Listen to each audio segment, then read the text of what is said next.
नमो सद्गुरु भास्करा पूर्ण कीर्ती आत्मरूप गणेश स्मरण होय सकल विद्यांचे अधिकरण ते वंदो श्री चरण श्री गुरूंचे जयाचे आठवे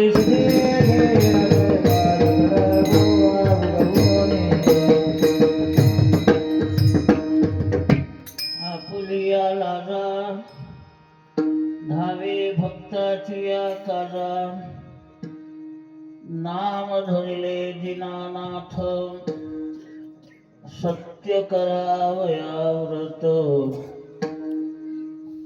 जगद्गुरु श्री संत तुकोबरायांचा हा 4 कडव्याचा छोटासा अभंग आहे. या अभंगामधून भक्ती करणाऱ्या भक्तांना आणि काहीतरी धीर मिळावा, आश्वासन मिळावं आणि काय करतो भगवंताची भक्ती करणारा जो भक्त आहे त्याच्याकरता देव काय करतो हा सांगणारा भक्तिपर असा गोड अभंग आहे. अभंग म्हटल्याबरोबरच तुम्हाला या अभंगातील भाव कळला असेल. थोडा परिहार द्यायचा असा, ग्रंथराज ज्ञानेश्वरी पारायणाची सुरुवात मी इथं केली. त्यावेळेला हे काहीच नव्हतं. हे मंदिरही असं नव्हतं. तंबू टाकून सप्ताह होत होता. गोल तंबू राहायचा.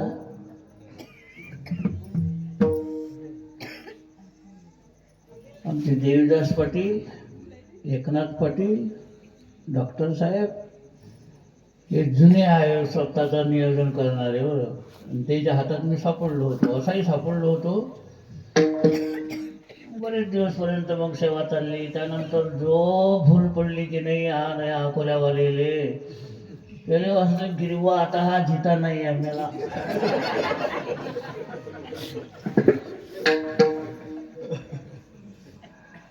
आता मामी मेल्यानंतर आठवण येत नाही त्याची. बरं काय, पण मलाच नवल वाटलं की बा माझे सोबती जे होते ते सारे गेले, पण मी होतो. पण आता जी सोबती होते त्याला मी आठवण होय भाऊ. आमचे एकनाथ भाऊ घोरे खूप ज्ञानेश्वरीचा अभ्यास आणि एवढे शंका विचारायचे. बसलो की निरात दुसरा कोणता विषयच नव्हता. हे सांगा, हे असं कसं, ही ओवी सांगा, त्याचा अर्थ सांगा. देवदास भाऊच्या घरी मुक्काम. राजेश लहान होता. वडिलांनी हाक मारायचे. तो अजूनही राजेश म्हणून शब्द माझ्या कानात अजूनही घुमतो. राजेश असं हाक मारायचे. काय ते आता जुने दिवस, काय ते आठवणी, काय त्यावेळेला सप्ताहामध्ये बाकी काही नव्हतं तरी पण ते भाव खूप होता. खूप प्रेम होतं बा. आणि त्याच्यानंतर मग जो मलाही मग काय मी कोणी भटकलो, काय झालो, कसं झालं, काय झालं. जवळच्या जवळ असूनही किती वेळ या गावावरून जाणं येणं होतं तरी पण ते आतमध्ये आता ते समजलं परस्पर की बाबा असं असं. ते ठीक आहे म्हटलं. पण किती दिवसानं काय माऊलीच्या मनामध्ये होतं. आळंदीच्या वारीमध्ये हे भेटलं रघुनाथ बुवा. कीर्तनाची तारीफ दिवसात सेवा लागा नाही अकोल्याला. मग तिथून फोन केला राजेश भाऊले. का म्हणे गिरीबाची तारीख घेऊ काय म्हणे. माझ्याकडंच फोन केला. बरं झालं तुमच्या लोकांची भेट झाली. जे सहकारी होते, सोबती होते ते तर नाहीच भेटले. ते बरेच दिवस झाले, ते गेले, तो वैकुंठवासी झाले. पण त्यांचा जो वारसा आहे तो वारसा त्यांच्या मुलांनी आणि गावकऱ्यातल्या भाविक लोकांनी चालू ठेवला, ही एक आनंदाची गोष्ट आहे. विठ्ठल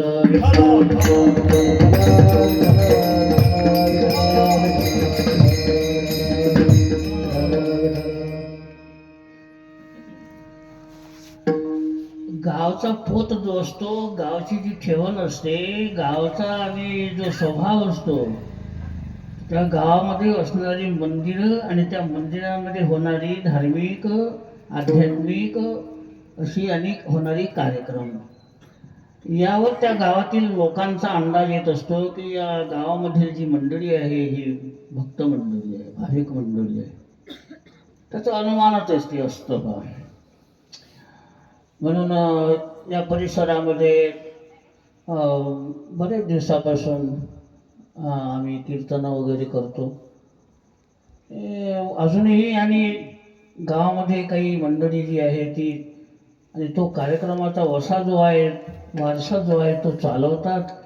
त्याच्यामुळेच हे आणि गावातील मंदिरामध्ये अशी कार्यक्रम घडून येतात. आणि यावर्षी बऱ्याच दिवसानंतर ग्रंथराज ज्ञानेश्वरी पारायण आणि प्रवचनाचं आयोजन केलं आहे. वारकरी सांप्रदायिक जे कार्यक्रम असतात ते बहुतेक आता लुप्त होऊन राहिले. आपल्या वारकऱ्यांची जी प्रस्थानत्रयी आहे, आपल्या मंडळीचं त्या प्रस्थानत्रयीकडे, या ग्रंथांकडे दुर्लक्ष होत आहे. ज्ञानेश्वरी आहे, तुकोबरायांची गाथा आहे, नाथबाबांचं भागवत आहे, ही आपली वारकऱ्यांची प्रस्थानत्रयी आहे. जसं वेदांताची प्रस्थानत्रयी आहे ब्रह्मसूत्र, भगवद्गीता आणि उपनिषद, त्याचप्रमाणे आपल्या मंडळीची ही प्रस्थानत्रयी आहे. त्यापैकी ज्ञानेश्वरी हा एक आणि अमोल अशा प्रकारचा असलेला आपल्याकरता ज्ञानोबाने दिलेला ठेवा आहे. श्रीमद भगवद्गीतेवर मराठी भाषेमध्ये ओवीबद्ध अशा प्रकारे जी टीका ज्ञानोबारायांनी केली आहे, त्या टीकेचं नाव आहे ज्ञानेश्वरी. ज्या ग्रंथामध्ये ईश्वराच्या ज्ञानाशिवाय दुसरी कोणती चर्चाच आलेली नाही आणि गीतेचा अलंकार असलेली, गीता अलंकार नाम ज्ञानेश्वरी, नाम ज्ञानेश्वरी,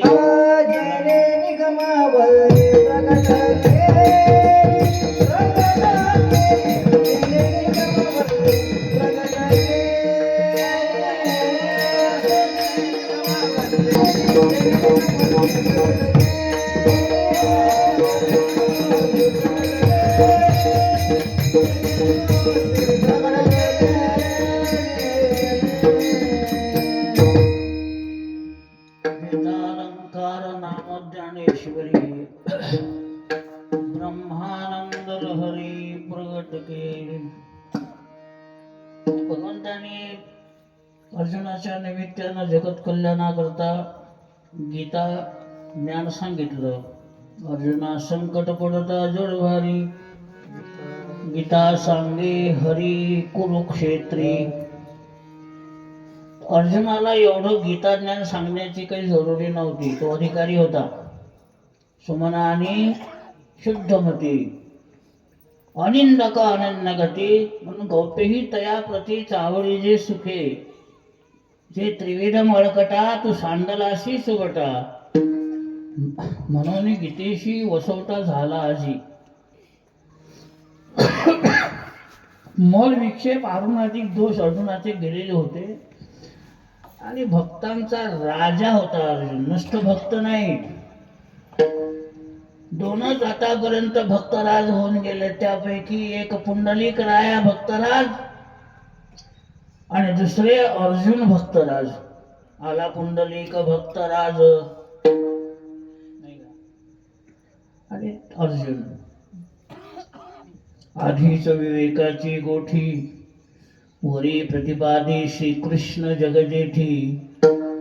भक्तराज किरटी परिसतू असे. एवढ्या अधिकारानं युक्त असलेला अर्जुन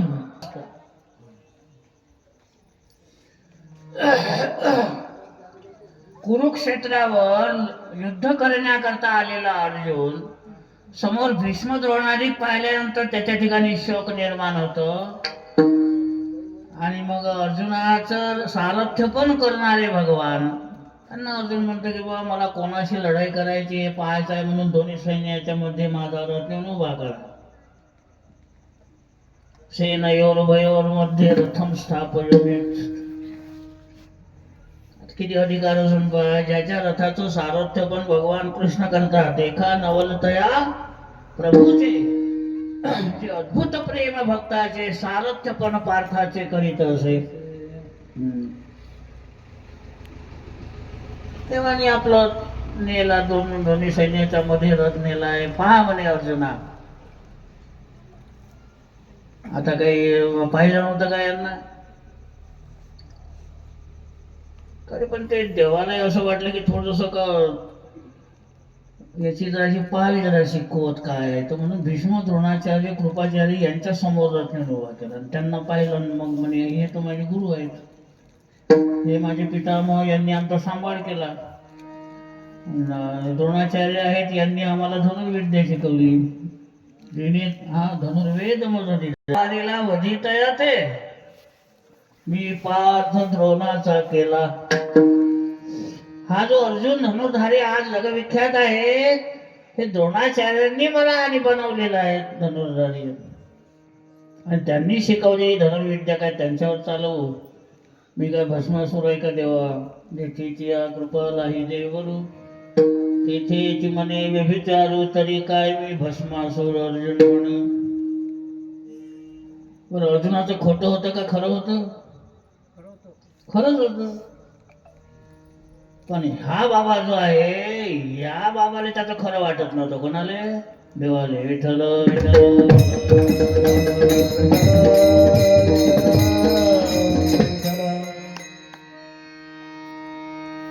या कौरवांनी अनन्वित तुझा छळ केला त्यावेळेला यांचं गुरु पण कुठं गेलं होतं. भीष्माचार्य कुठं. भर सभेमध्ये द्रौपदीची विटंबना होत असताना हे त्या सभेमध्ये असूनही यांनी प्रतिकार केला नाही. त्यावेळेला हे कुठं गेले होते. जरी हे आणि प्रिय असतील तुला तरी हे कौरव पक्षाकडे असल्यामुळे हे वध्य आहेत. विठ्ठल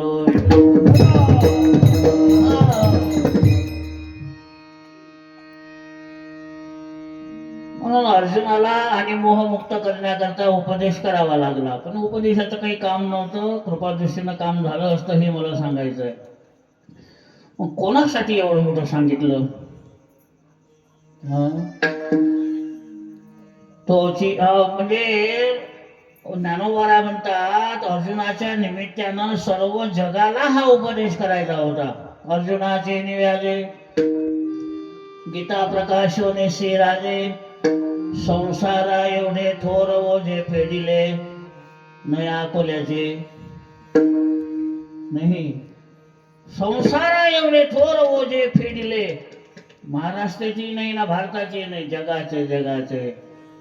ज्ञानोबांनी गोड दृष्टांत दिले समजण्याकरता. वत्साचे निवरसे डुबते होय घरोद्देशे झाले पांडवाचे निमिषे जगद उद्धरण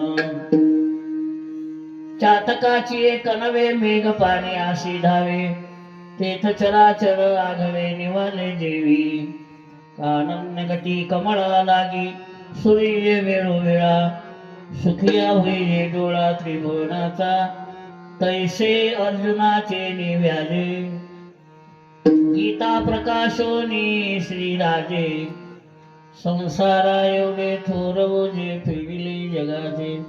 तुमच्या आमच्या करता अर्जुनाला जो मोह झाला होता तोच त्याच्यानंतरही आणि प्रत्येकाला तो मोह आहे. मी आणि माझं हा जो मोह आहे हा प्रत्येक जीवाच्या ठिकाणी असल्यामुळे प्रत्येक जीवाला मोहमुक्त होण्याकरता आजही गीता तत्वज्ञानाचा उपयोग होत आहे. आणि सर्वांकरताच गीता शास्त्र आहे. जागतिक ग्रंथ आहे हा गीता. म्हणून काही काळानंतर आणि कृष्ण अवतार संपला आणि जे कृष्ण ते आणि विटेवर उभे राहिले देणे गीता उपदेशिली ते हे विटेवरी माहुली. द्वापार संपला कलियुगामध्ये प्रारंभाला आणि भगवान कृष्ण परमात्मा जे तेच आणि पुंडलिका करता पंढरपूरला चंद्रभागेच्या तीरी विटेवर उभे राहिले, दुसरं कोणी नाही बरं. काही लोक म्हणते का हो तुम्ही पंढरपूरला जाता आणि त्या विठ्ठलाचा बाप कोण होय? आता लोक काय कमी पाहिजे असतात काय? मग आता जसा प्रश्न तसा उत्तर नाही का? त्या विठ्ठलाचा बाप कोण होय? तूच होयस. अरे सरळ परमात्मा आणि कृष्ण जे होते ते सरळ आणि द्वारकेचे केने आले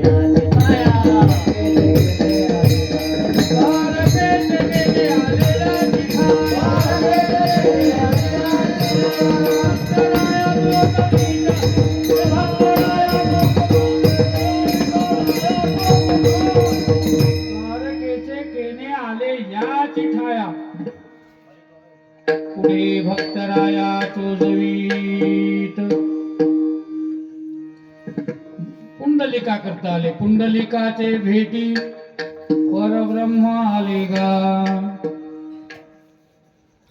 आता देव कोणाकोणासाठी आले 5-7 कारण मला सांगता येतील, पण त्यातच मला वेळ द्यायचा नाही.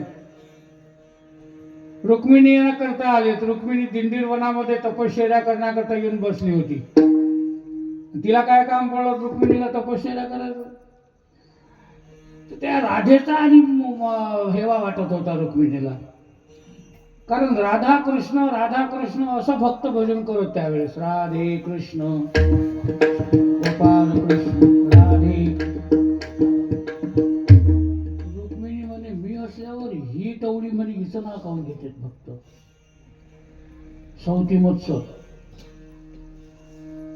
भांडण झालं देवाचं रुक्मिणीचं.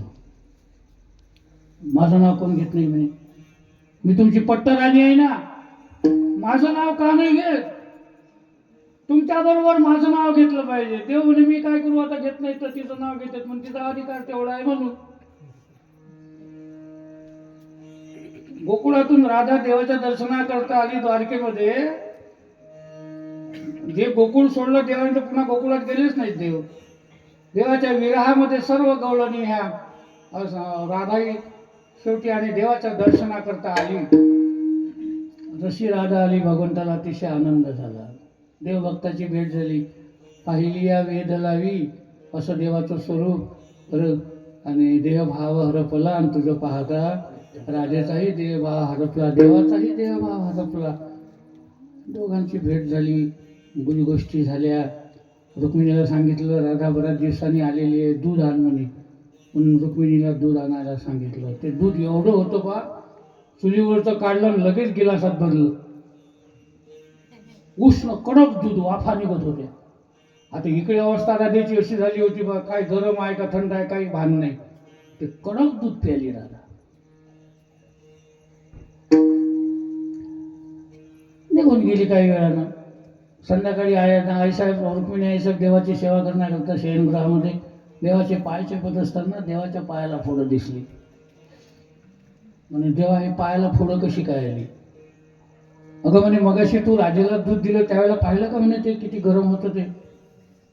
म्हणजे देताना तुमच्या पायाला सांडलं काय देवा? नाही म्हणे पायावर नाही सांडलं. मग फोडं कशी आली पायाला? म्हणे हे समजासाठी पट्टाळणी म्हणून समजणार नाही म्हणे, भक्त व्हावं लागेल त्यासाठी. असं कसं देवा सांगा बरं, तुम्ही असं बोलू नका बरं, आमची बोलू नका, खरं सांगा काय आहे ते. अगं म्हणे रुक्मिणी हे दोन्ही चरण सतत राधेच्या हृदयामध्ये असतात.